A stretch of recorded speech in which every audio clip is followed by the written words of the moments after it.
Masterizer.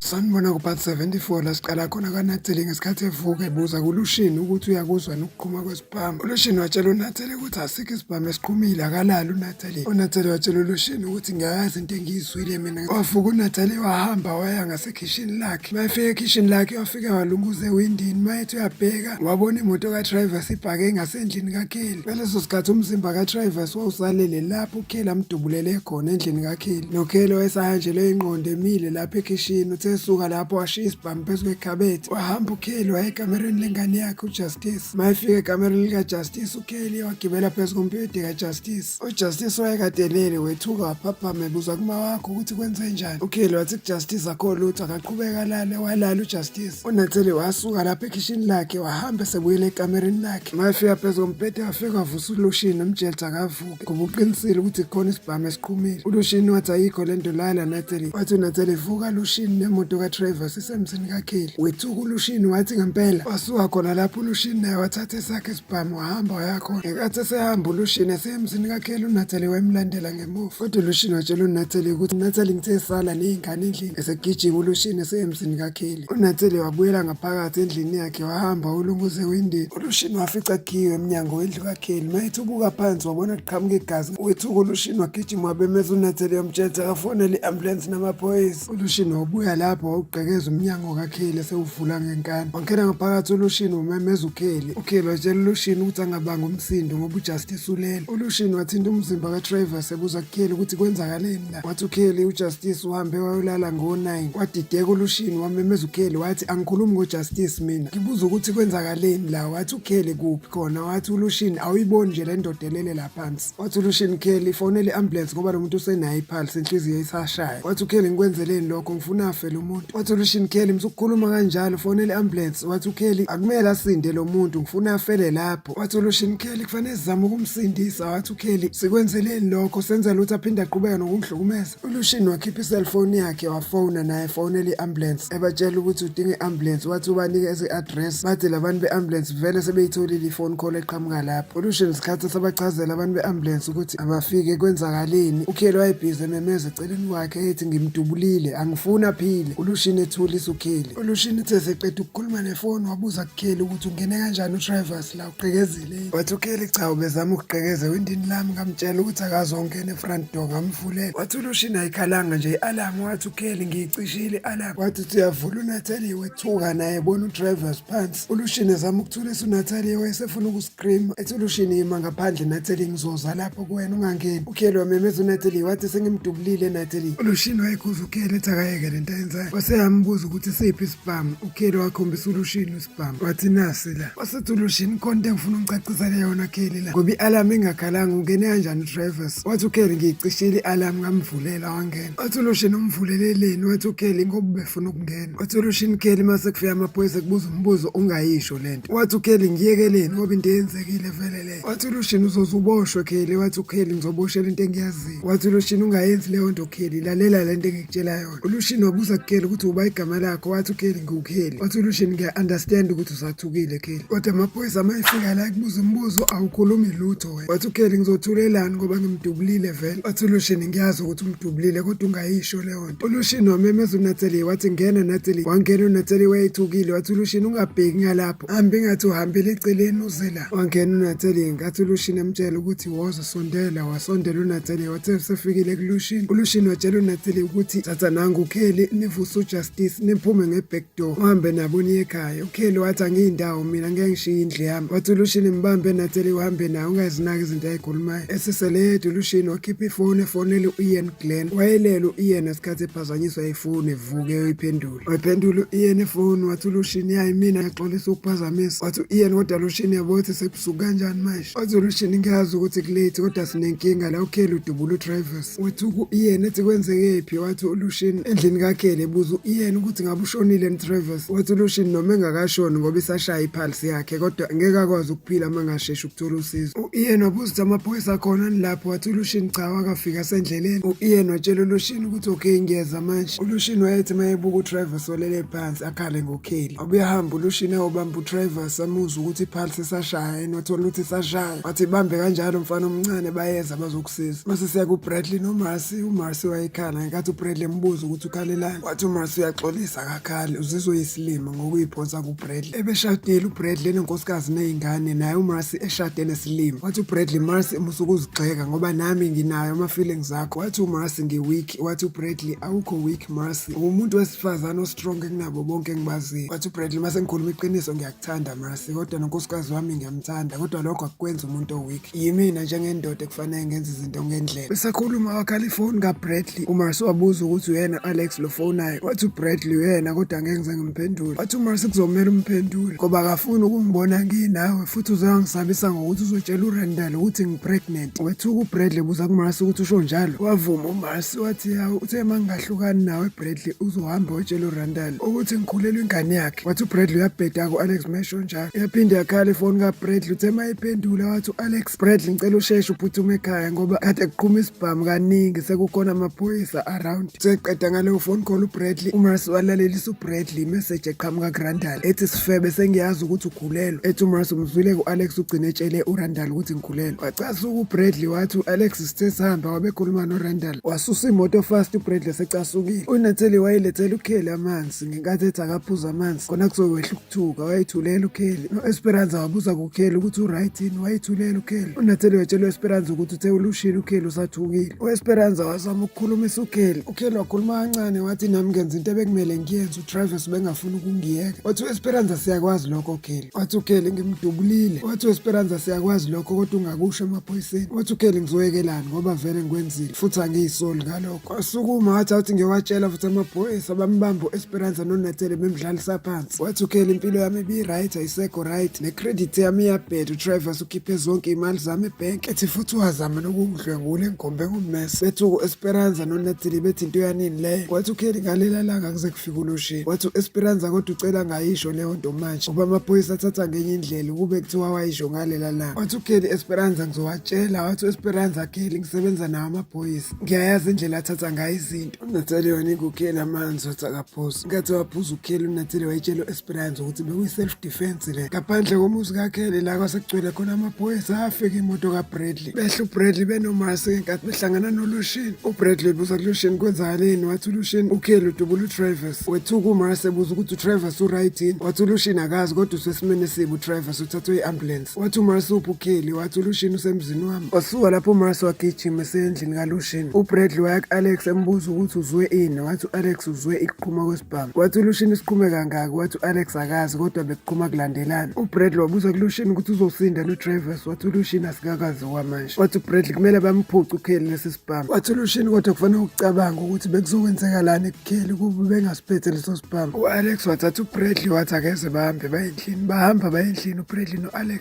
Sebesendlini uBradley wabuza ku-Alex ukuthi uyenzelani-ke lento ukuthi utshele uRandall ukuthi uMarcy ukhulelwe. Waphika u-Alex ukuthi angimtshelanga uRandall leyo nto mina. Wathi uBradley kodwa uke wamsabisa uMarcy ukuthi uzokwenza lokho ngithi. Wavuma u-Alex ukuthi ngeke ngamsabisa ngalokho uMarcy kodwa ngimtshelanga uRandall leyo nto. Wathi uBradley msukuphika into yaziyo awulindanga nokuthi sihambe sibuye nje noMarcy siyasuka usiya kuRandall wena. Wathi u-Alex uyicabanga wrong lento Bradley angiyenzanga. Wathi uBradley kwenziwe yini sithi sihambile noMarcy. uRandall useshiye imessage efonini kaMarcy ukuthi useyazi ukuthi ukhulelwe. Wathi u-Alex angimazi uzwe ngobani uRandall kodwa angaze ngikhulume naye. uBradley wabuza ukuthi iqiniso lolu show. Wavuma u-Alex ukuthi iqiniso. Ethi u-Alex yini Bradley usangithembi. Wathi uBradley vele angikuthembi. Wathi u-Alex usachaza ukuthi ngikhuluma iqiniso. Wathi uBradley ngisawulala mina wasuka lapho wahamba. u-Alex emmemeza embuza ukuthi wahamba sisakhuluma. Wayithulela uBradley wahamba. Wasala u-Alex wayemile se-confused. imoto ka-Ian yafika ngesikhathi u-Ian ehle emotweni elindwe uLucian ngaphandle. u-Ian wabuza kuLucian ukuthi uphi yena uKelly. Wathi uLucian usemzini wami uKelly. Wathi u-Ian okay before ngibonane nawe uKelly ngicela unginike ama-details. Wathi uLucian uKelly udubule uTravis. uKelly uqale wacisha i-alarm wavulela uTravis emnyango. Uthe semngenisile wamdubula. u-Ian wathi kuzoba inkinga-ke leyo ngenkathi ebuza kuLucian ukuthi uKelly ukhulumile namaphoyisa. Wathi uLucian uKelly ngimbeke kude namaphoyisa wambonanga. Wathi u-Ian fanele wazi Lucian ukuthi umndeni wakapastor Kane uzoyenza ibe nzima kakhulu impilo kaKelly njengomfundisi omkhulu kunabo bonke la eMaxine osondelene namajaji nabameli. Wathi uLucian ngiyakwazi lokho. Wasetshela u-Ian ukuthi ngisazama ukukhiya la emzini kaKheli ungahamba emzini wami uyobona uKheli. U-Ian wanokha emnyango wahamba uNathile yomvulela. Wangena u-Ian wabikelela uKheli no-Esperanza noMarcy. uKheli watshela u-Ian ukuthi ngimdubulile uTravis. Wathi u-Ian ngiyakwazi lokho Kheli. U-Ian wabacela ukuthi ucela ukusala noKheli. Bahamba uNathile noMarcy noEsperanza. uLarry noRandall babedakwe utshwala sebelele kusofa. Babefasa izandla zika-Edward ngama-chain bemgqokise njenge-male stripper. Ikhathele ngemaketangweni bona belele. U-Edward wagcina selidonsile ibhlukwe lakhe. Wakhipha ifoni yakhe ivula ngobhozo waseyifonela uLucian. Wayibona uLucian wabatshela ukuthi nakho ngifonelwa u-Edward la ngeke ngize ngiyiphendule. Wathi uNathile wena Esperanza bengithi wayini ngibuke kanje mangithi uKheli beyivikela bekuyi-self defense. U-Esperanza wathi awumtshele Lucian. Lucian watshela uNathile ukuthi uKheli uyena ovulela uTravis emnyango eqale ngokucisha i-alarm. Wethuka uNathile ethi uKheli ubeyenzelani leyo nto. Wathi u-Esperanza ubeyenzela ukuthi amdobe ngaphakathi ukuze akwazi ukumbulala. Waphika uNathile wathi u-Esperanza ayikho into oyiphikayo uNathile. Ethi u-Esperanza ngiyacabanga nje ukuthi uKheli uyena ofonela uTravis ukuthi ezela. Baphika uMarcy benoNathile wathi u-Esperanza leyo nto ngiyishiso ukuthi kwenziwa yini uKheli abenesibhamu ngoba isibhamu sakhe sisagcinwa amaphoyisa as evidence leso bese sithathile. Wathi uNathile ngimnikeze isibhamu sami ngoba uthi u-Edward ube kwi-backyard. Wathi uMarcy ubenzani u-Edward kwi-backyard kaKheli. Wathi uNathile u-Edward ube kwi-backyard ka-Alex. Wathi u-Esperanza Lucian umtshelile nje uNathile. Wathi uLucian ngimtshelile uNathile ukuthi useyifake enkingeni. Wathi u-Esperanza Nathile uyazazi inkinga osuyifake kuyona ngaleyo nto. Wathi uLucian ufanekazi uNathile ukuthi useyifake enkingeni especially uma ingashona uTravis. Wathi uNathile ethi mawucabanga ngashona uTravis. Wathi uLucian mancane amathuba ukuthi uzosinda uTravis. Yaphinde yakhala iselfoni kaLucian mayibheka uLucian wathi wazongibangela isicefu u-Edward. Wathi uLucian ngeke ngize ngiyiphendule wayivala. Waphinda futhi u-Edward wafonela ifoni kaLucian yaphinde yakhala ifoni kaLucian. Uvela wacasa uLucian wayiphendula wathi Edward ufunani? Wathi u-Edward luwa kuyona ijoke le ndoda ngisenkingeni. Wathi uLucian ngisho ngathi ukuyiphi inkinga ngeke ngikusize mina hlukana nefoni yami. Wathi u-Edward ngibanje uRandall nomngane wakhe la bangibophile ngama-chain. Ngicela uzame ukuzongiqaqa la Lucian. Wathi uLucian ngibhekene nezinto eziningi mina ezibalekile la hlukana nefoni yami nama-jokes akho. Ethi ubuwenzani wena uzoboshwe ngama-chain endlini kaRandall. Bethuka u-Esperanza noNathile noMarcy. Wathi uLucian futhi angifuni nokwazi hlukana nefoni yami wavala ifoni uLucian. uNathile wabuza kuLucian ukuthi Edward nendlu kaRandall nama-chain kwenzakalani. Wathi uLucian uthi Edward uboshwe ngama-chain endlini kaRandall. Wethuka uMarcy wasebheka emuva wathi yona imoto kaLarry yenzani la ebusuku kanje. Wathi uLucian uba uLarry wathi uMarcy ummeli wami. Wathi uLucian lo Larry ngabe yazana no-Edward. Wathi uMarcy angimazi. Wakhala iselfoni ka-Esperanza wathi u-Esperanza usefonela mina ku-Edward manje. Wathi uLucian mphendule. Wathi u-Esperanza ngeke ngize ngimphendule. Wayivala u-Esperanza yaphinde yakhala futhi ifoni. Wathi uLucian mphendule uzwe ukuthi ufuna ukuthini. Wayiphendula u-Esperanza ifoni. Wathi u-Edward ngicela ungayivala u-Esperanza ifoni ngidinga usizo ngisenkingeni la endlini kaRandall ngiboshwe ngama-chain. Wathi u-Esperanza Edward anginaso isikhathi senonsense yakho wavala ifoni. uLucian wabuza ku-Esperanza ukuthi uthini. Wathi u-Esperanza ngitshela same thing la itshele wena ukuthi uboshwe ngama-chain endlini kaRandall. Wathi uNathile asambeni siyobona. Wathi uLucian ningayi lapho. Wathi uMarcy mina ngisadithi ukuthi imoto kaLarry ifunani lapha ebusuku kanje. Wathi uMarcy mhlawumbe uLarry usemtshelile kuRandall ukuthi ngikhulelwe. Yaphinde yakhala ifoni ka-Esperanza wayivala u-Esperanza. Wathi nangisephinde ngifonela sambeni siyobona endlini kaRandall kwenzakalani. Basuka lapho bahamba bonke sebendlini kaRandall. Sebesendleleni uMarcy wabatshela bakhululeke kusewumuzi wakhe lo imali yakhe. Ethi naba noKhiya ubaphethe bangena bonke. Wavuka uRandall babuza ukuthi ndifunana emzini wami. Wathi uLucian uMarcy usinike imvumo. Wathi uRandall phumani la. Wathi uLucian sithola ifone call from u-Edward ukuthi uboshwe ngama-chain la endlini. Wathi uRandall angikwazi ukuthi ukhuluma ngani. Wathi uLarry ngeke ungene emzini womuntu ngaphandle kwe-warrant. Wathi uMarcy umuzi wami lo Larry futhi wena ngisafuna ukukhuluma nawe. Wathi uLucian ngicela ukuqalaza la endlini. Wathi uLarry ngeke uyenze leyo nto ungena warrant. Wathi uMarcy qhubeka Lucian uqalaza umuzi wami lo ngikunika imvumo. Wahamba uLucian eseya upstairs. Wathi uRandall wena Marcy ke ngithola ukuthi ukhuleliswe yilo mlungu waka-next door. Wathi uMarcy wena ngoba ungamkhulelisanga umlungu waka-next door. Lucian wafika upstairs wavula kule ndlu ababophele khona u-Edward. Wathi Lucian bengithi sengikubone konke emhlabeni. Wathi u-Edward Lucian anginaso isikhathi samajoke ngicela ungikhiphe la. Wathi Lucian ngiyabuya ngisawukufunela ukhiye. Wathi u-Edward ongiboleka nesibhamu sakho ngifuna ukudubula lelo engibophe kanje. Wathi uLucian kanti uyahlanya ufuna ukudubula abantu ngesibhamu sami waphuma wahamba uLucian. uLucian wabuya wehlezi wabuza kuRandall ukuthi nimbopheleni u-Edward ngama-chain phezulu. Wathi uMarcy kanti uboshwe ngempela u-Edward la endlini ngama-chain. Wathi uLucian kwenzakalani Randall. Wathi uLarry njengommeli wakhe iclient lamukela ukwazi ukukhuluma. Wathi uLucian nginikezeni ukhiye okuyoqaqa u-Edward. Wathi uLarry asikwazi ukuthi ukhuluma ngani. uMarcy wathi mantombazana sambeni si-upstairs bahamba uNathile no-Esperanza noMarcy. Wathi uLucian Randall uphi ukhiye. Wathi uRandall angazi. Wathi uLucian kulungile uphikeni lo khiye ngisafonela beLocksmith. Wathi sethi uyafona uLucian ufonele beLocksmith. u-Esperanza noNathile noMarcy babengena la ekuboshwe khona u-Edward.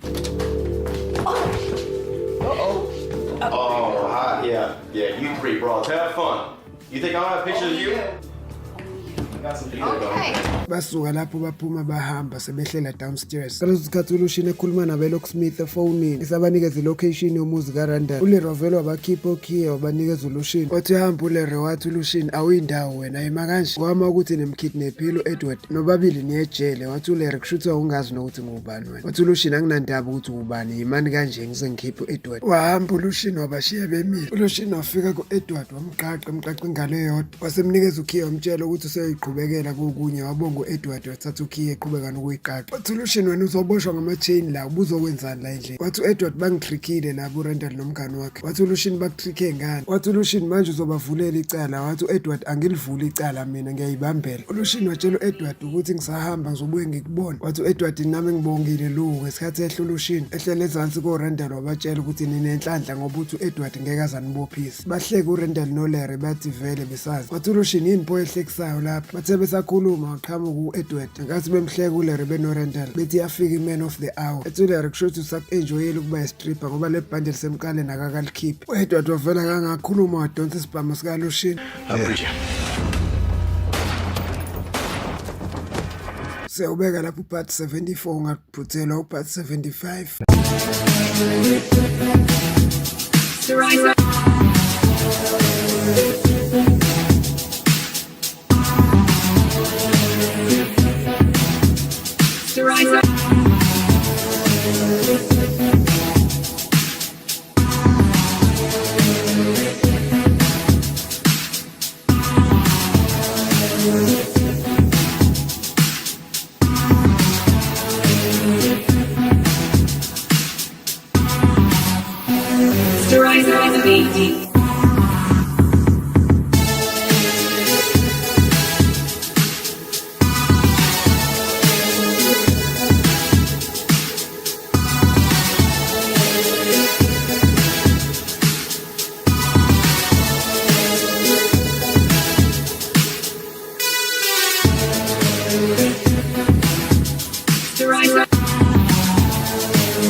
Thank you for watching Styriza TV, and please don't forget to like, subscribe and hit the notification bell for more videos like this.